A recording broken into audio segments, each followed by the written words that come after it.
So when I was shuffling out the spread for you, what I saw was I see this tunnel. It's underground, and it's a long tunnel, but there is this really beautiful pinkish white light at the end of the tunnel. And I see this puppy. He's a black or he's a black puppy with some white spots on him. He's wagging his tail and he's happily walking through this tunnel because he sees the light on the other side.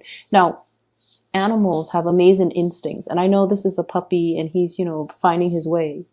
But as he's moving closer and closer to the light, what's at the end of the tunnel is I see a big like doggy bag of food, and it's spilled over. So it's like, spilled over on the ground. So of course he's going to get some food.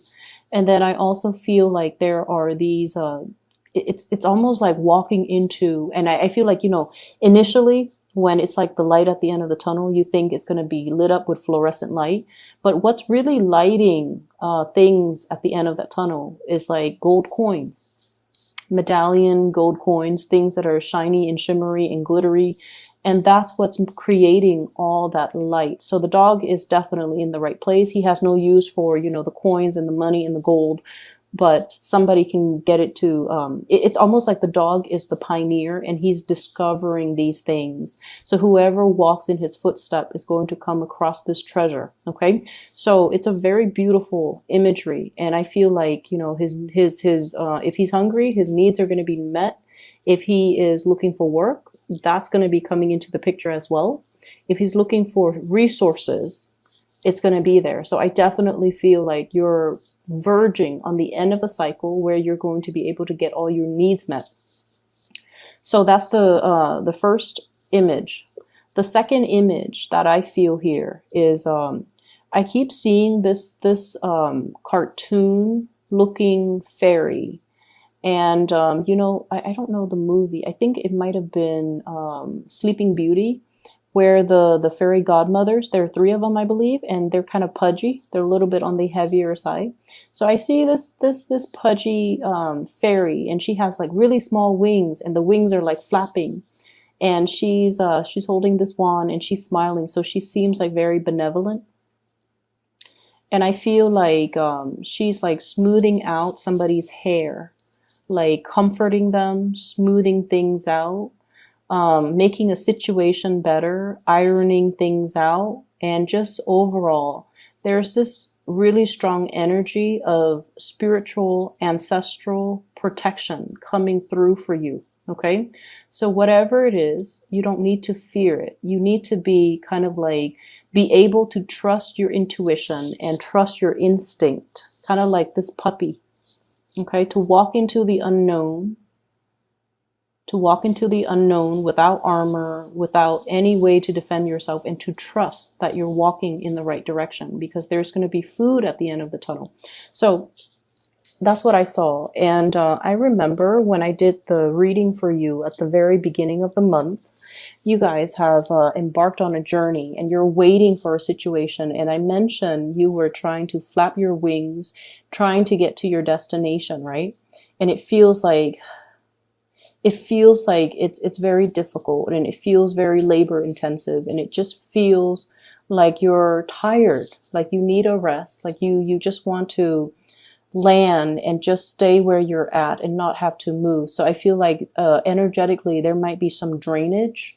There might be a situation where you're feeling a little bit tired, a little bit under the weather, a little bit just vitality is very low. This could be with somebody that you're dealing with. If you're taking care of elderly parents, if you're taking care of people in your midst, there's somebody here that is very stubborn. They know what they have to do and they know what's good for them, but they're refusing to partake in activities or taking their medicine or doing things that would actually be beneficial. Like I see somebody who's cooped up in the home for a very long time, and I see them.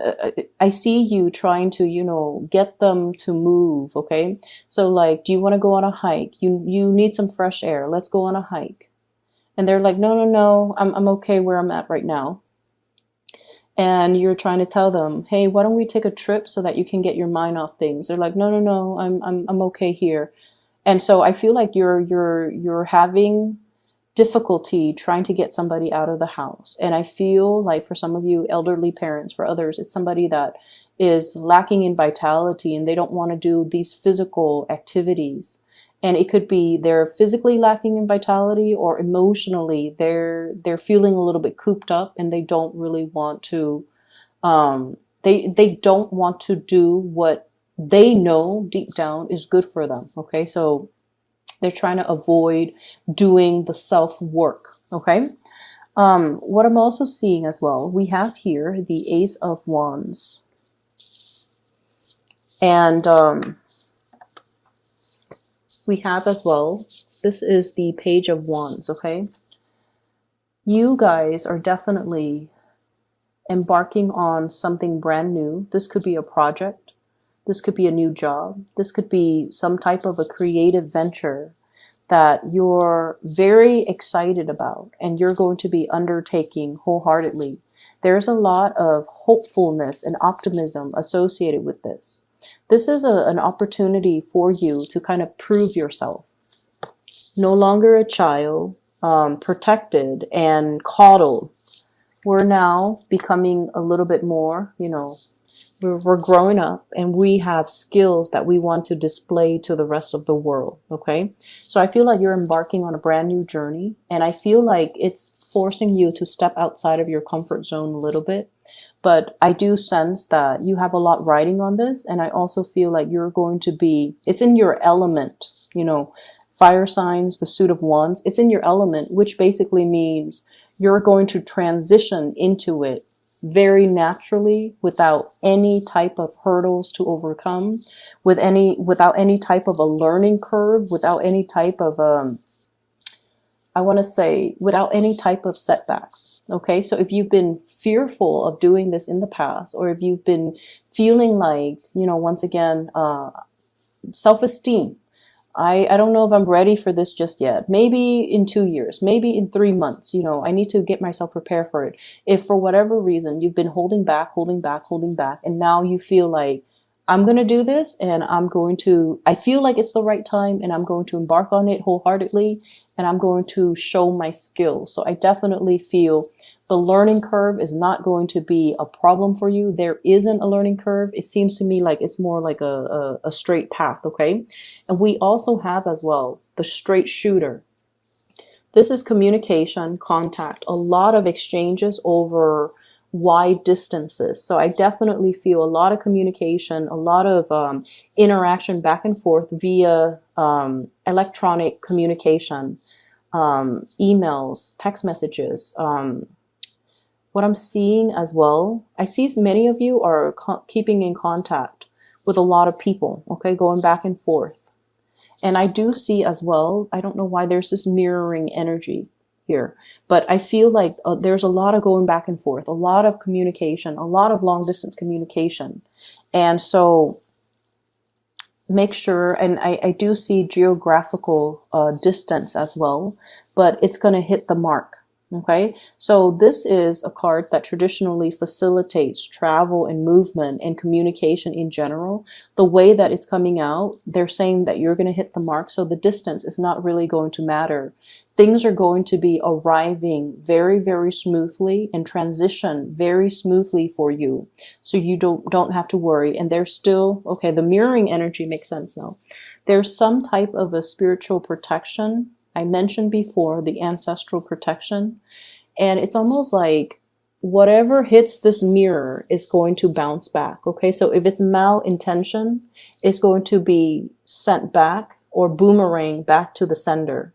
So if you've been dealing with any situation where you feel like you have to shield yourself, or if you have to kind of keep your opponents at bay or try to keep the negativity, away from you, I feel that there is going to be some reprieve from that. And especially there's going to be some type of divine protection where it's going to bounce back that energy and it's not going to energetically affect you. So there's a lot of protection coming through from this spread.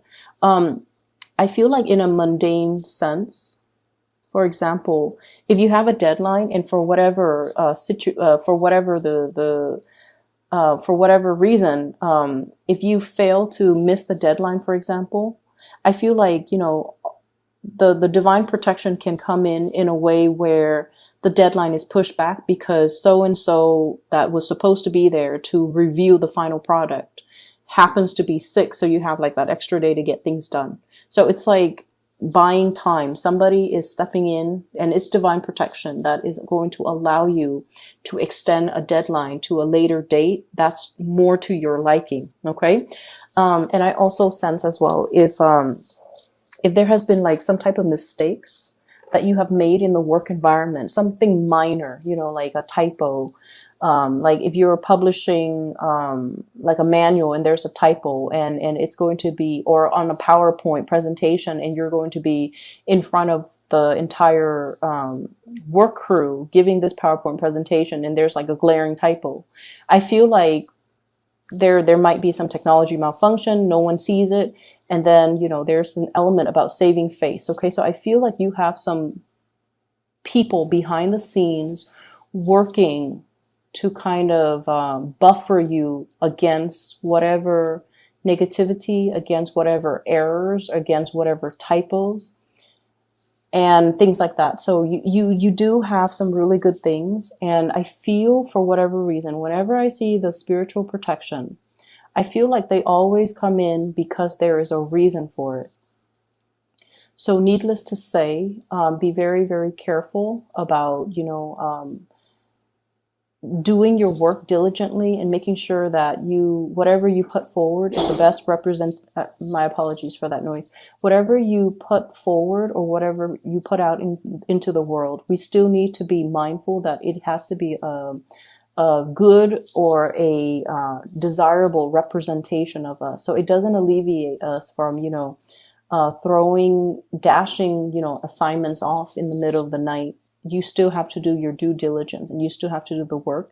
The spiritual protection that is behind you is to facilitate that process, but it doesn't alleviate you from doing your fair share of the work. But I definitely see you're being helped and you're being coddled and you're being in a situation where you are divinely protected. Okay. What I have here is the Four of Cups and the Seven of Cups, and both the 4 and the 7s are very, very spiritual numbers. They are indicative of healing. They're indicative of, as well, healing others. Okay, the healer and the teacher is what I'm sensing here. And I do sense there's a major difference here. This is about somebody who wants to maintain their distance. Okay, they're not going to get emotionally involved in other people's problems. They say their piece and they kind of leave it alone. They don't let the emotional undertones affect their decision, or they don't get pulled into that emotional space where they're looking at things so subjectively that they're not able to see the forest for the trees. And then we also have the 7 of Cups. This is like that empathy and that sympathy, wanting to do things for another person, feeling things so deeply where we feel like we have to step in and intervene. So there is this opposition here about you needing to protect your energy and needing to not get sucked into other people's emotional flare-ups or even emotional trauma. So if you, for example, have been doing a lot for other people, if you're somebody in your work environment that is doing all the work, or that's like, the go-to person when people have problems and when people are dealing with emotional crises in their life, if it keeps happening over and over and over again, you kind of have to take the stance of, loving detachment, okay? Not wanting to get involved, knowing when to push things away and knowing when to energetically not let other people's issues affect you. If it's their problem, it's their problem. As much as we want to get involved, we kind of need to preserve our energy and need to draw very clear boundaries, okay? I mentioned 2 weeks ago, there was this guilt, and I feel like it's coming into the picture. Wanting to do things for another person, or feeling like telling yourself, oh, I can't do this because of A, B, C. And usually those A, B, C reasons are linked up with another person that you feel this sense of indebtedness to. So I don't know, for some of you, I feel like somebody helped pave the way for you. Somebody provided something so that you could do something else. And I feel like there's a sense of guilt, there's a sense of indebtedness. And I feel like it doesn't have to be that way. So you kind of need to draw back your energy and to also learn to, it's almost like, yes, they built the foundation. You know, the fours are about the foundation. Yes, they built that foundation. But without your skills, without your diligence, without your hard work, you couldn't resurrect anything from that foundation. So they built the foundation, but it was your hard work that created everything else that came after. So you have to give yourself that credit and not feel that sense of indebtedness to another person. So I feel like there's something here where you are underestimating your capabilities or underestimating your strength, okay? I'm seeing as well, we have here shining away from the sunlight and the spotlight. So this is the Five of Wands.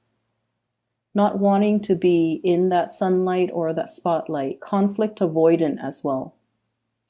Boundaries, okay? So making sure that you stand up for the things that you believe in. And this is something that I feel strange saying to an Aries, because you guys are very militant about defending your beliefs. You guys are quite aggressive when it comes to, you know, giving somebody your 2 cents. You know, you do get upset, you blow up, and then you get over it. But there is a situation here. The fives indicate opposition. It doesn't have to be nasty or drawn out, or, you know, it can just be a situation where we do not see eye to eye with another person. And I feel like you're blocking away this conflict. And I feel that you need to kind of face it head on. Underneath it is the devil. And this is something that, you know, the devil is kind of like the greatest like sleight of hand. Okay. So it's almost like we fear it because we feel like he might exist out there somewhere, but it's in our mind space. Okay. So it's almost like the imagination runs wild and we make a situation a lot scarier than it has to be. So unless we face it head on, it's going to be constantly, you know, this dreaded fear, but it's not very real. So unless we face it head on, we're not going to be able to banish the fears. We carry it with us. So, and once again, like I said, I feel like it's a little bit strange for me to mention this for you guys, for Aries, but I feel like there's something here where you're trying to avoid conflict. You're trying to hold back. You're trying to appease the other person. And in a way, succumbing to that too much and not voicing your opinion or not drawing boundaries or not being able to confront or face the situation head on, I do feel that you're giving your power away. Okay. So make sure that you are aware of this and, you know, say your piece, hit your mark and move forward. Okay. Tackling things, being strategic, and especially communicating in a way where you're able to get your point across. Okay, straightforward communication, hitting your mark right here, and not being afraid of whatever this conflict, this person is, because I feel like the fear is a lot bigger in your head and in your psyche than it is in reality. I'm also sensing here there is a huge uptick when it comes to your financial resources and possibly being able to have 2 revenue streams. I have here the 2 of Pentacles, 2 sources of income. So it could be you and a partner. It could be you juggling 2 things. And I feel like something is very, very brand new. It needs to be taken seriously and treated almost like with, you know, kitty gloves, okay? Something that is very delicate. It needs an opportunity to grow and it needs to be taken very seriously. So, you know how in the traditional Rider-Waite deck, the 2 of Pentacles is the man juggling the 2 pentacles. In this situation, it's almost like, which one do I treasure? There are 2 cats here, and they're both, one is new. I guess one is a little bit more, this one looks like it's older. That one looks like it's a kitten. And so if it's brand new, you want to devote a little bit more time to it, okay? Until it's self-sustaining, until it's self-sufficient. So this is pretty much telling you not so much to multitask, but to do something, whatever that's newer, whatever that you need to kind of like get off the ground in a very foundational way. Establish that foundation first before you devote more time to what the existing thing. Okay, so treat things that are new, that are emerging, with a little bit more care and a little bit more attention, because it's new, and so it requires a lot more work. Okay, so the initial work that you put in, it's going to pan out. Just be very diligent, be very patient with it, and especially give it that care and that attention until it's able to progress on its own. All right. Finances is going to be picking up for you guys very quickly. What I have here is the Eight of Pentacles. This is basically that harvest, okay? Being able to kind of like have something tangible to as proof of your hard work. So the 7 is the harvest. The 8 is at that point of completion almost. Excuse me. And I feel like